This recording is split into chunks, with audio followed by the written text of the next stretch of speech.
Hello everyone, and welcome to our channel. Today, we're going to talk about something that affects millions of people around the world. Diabetes. You've probably heard the word.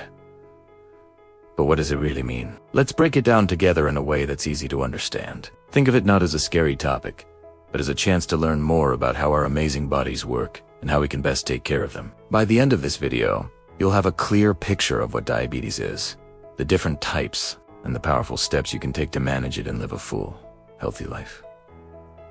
So, let's get started. To understand diabetes, we first need to talk about energy. Every time you eat, your body breaks down food into a type of sugar called glucose. Glucose is the main fuel for our cells. It's like gasoline for a car. It powers everything we do, from thinking and breathing to running and jumping. Now, for that glucose to get from your bloodstream into your cells, where it can be used for energy, it needs a key. That key is a hormone called insulin. Insulin is produced by an organ called the pancreas, and its job is to unlock your cells, allowing glucose to enter and provide energy.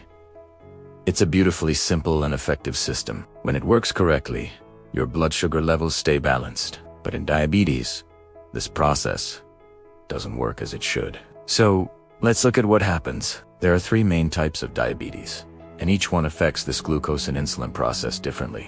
First, we have type 1 diabetes. This is an autoimmune condition, which means the body's immune system mistakenly attacks and destroys the insulin-producing cells in the pancreas. It's not caused by lifestyle or diet. Without these cells, the body can't make any, or makes very little, insulin. So, no matter how much glucose is in the blood, it can't get into the cells. People with type 1 need to take insulin every day to survive. It usually develops in children or young adults, but it can appear at any age. Next is type 2 diabetes, which is the most common form.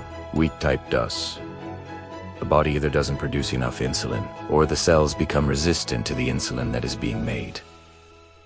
Imagine the locks on your cells are a bit rusty. The insulin key still exists, but it has a hard time opening them up. This is called insulin resistance. Over time, the pancreas tries to keep up by making more and more insulin, but eventually, it can get worn out and can't produce enough to overcome the resistance. This type often develops in adults, but we're seeing it more and more in younger people too. It's strongly linked to lifestyle factors, genetics, and age. Finally, there's gestational diabetes. This type occurs during pregnancy when hormonal changes can make the body's cells less responsive to insulin. The pancreas can't always produce enough extra insulin to compensate. Usually, it goes away after the baby is born. However, it does increase the mother's risk of developing type 2 diabetes later in life.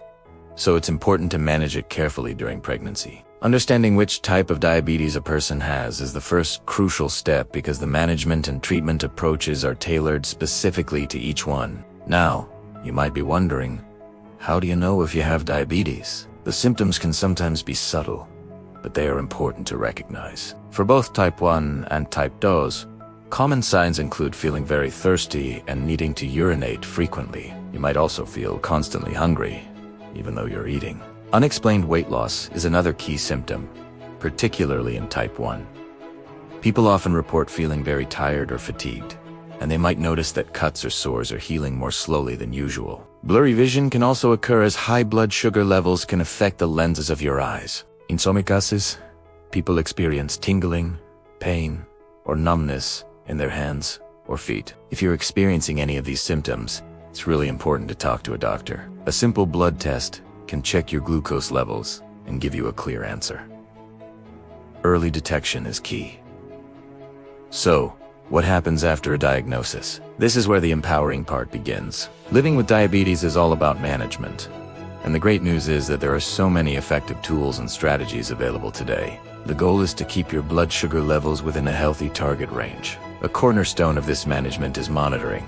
People with diabetes regularly check their blood glucose levels using a small device called a glucose meter. It involves a quick finger prick to get a tiny drop of blood. More recently, continuous glucose monitors, or CGMs, have become popular. These are small sensors worn on the body that track your glucose levels 24/7 and send the readings to your smartphone or a receiver. This technology provides an incredible, real-time picture of how your levels react to food, exercise, and medication. Now let's talk about one of the most powerful tools you have: your lifestyle.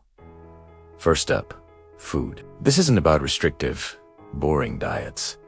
It's about creating balanced and delicious meals. The focus is on whole foods, plenty of non-starchy vegetables like broccoli, spinach, and bell peppers, lean proteins like chicken, fish, and beans, and healthy fats from sources like avocados and nuts. It's also about being mindful of carbohydrates, because they have the biggest impact on blood sugar. Choosing complex carbs like whole grains, brown rice, and quinoa over simple carbs like white bread and sugary drinks can make a huge difference, as they release glucose more slowly into the bloodstream. Think of it as building a colorful, nutrient-rich plate. It's a way of eating that's healthy for everyone, not just for people with diabetes. Next is physical activity. Exercise is like a magic wand for blood sugar management. When you're active, your muscles use more glucose for energy, which helps lower your blood sugar levels. It also makes your cells more sensitive to insulin, meaning the insulin you have works more effectively. You don't have to become a marathon runner overnight. The key is to find activities you genuinely enjoy. It could be a brisk walk in the park, a dance class, swimming, cycling, or even gardening. The goal is to aim for about 30 minutes of moderate activity most days of the week. Consistency is far more important than intensity. Moving your body is a celebration of what it can do, and it's a vital part of the management plan. For many people, medication is also a key component of their diabetes care plan. For everyone with type 1 diabetes, taking insulin is essential. Insulin can't be taken as a pill because it would be broken down during digestion, so it's given through injections with a very fine needle or through an insulin pump, which is a small device that delivers a continuous flow of insulin. For type 2s, the approach can vary. Some people can manage their blood sugar with diet and exercise alone, especially if it's caught early. Others may need oral medications, which work in different ways to lower blood sugar. For example, some pills help your pancreas produce more insulin, while others improve your cell's sensitivity to it. In some cases, people with type 2 may also need to take insulin. Your healthcare team will work with you to figure out the best treatment plan for your specific needs. Living with a chronic condition like diabetes isn't just about the physical side. It's also about your mental and emotional well-being. A new diagnosis can feel overwhelming. There's a lot to learn, and it's a big life change. It's completely normal to feel frustrated, worried, or even angry sometimes. Please know that you are not alone in this. Building a strong support system is crucial. This can include your family, friends, and your healthcare team. Doctors, nurses, dietitians, and diabetes educators are all there to help you. There are also incredible support groups and online communities where you can connect with others who truly understand what you're going through. Sharing experiences, tips, and encouragement can make a world of difference. Remember to be kind to yourself. There will be good days and challenging days. The goal is progress, not perfection. If you are ever feeling overwhelmed, please reach out and seek help.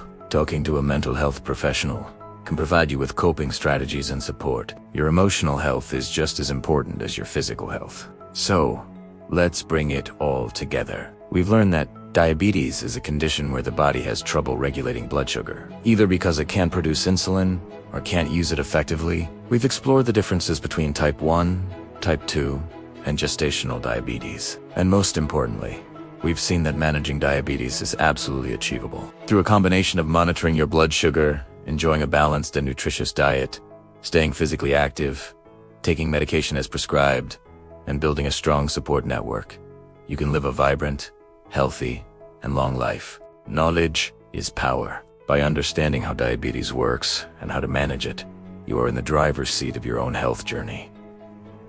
It's not about limitations. It's about making informed choices that empower you every single day. Thank you so much for joining me today to learn about this important topic. I hope you found this information helpful and empowering. If you did, please give this video a thumbs up and consider subscribing to our channel for more content that helps you live your healthiest life. And if you have any questions or want to share your own experience, please leave a comment below. We love hearing from our community. Take care, and we'll see you in the next video.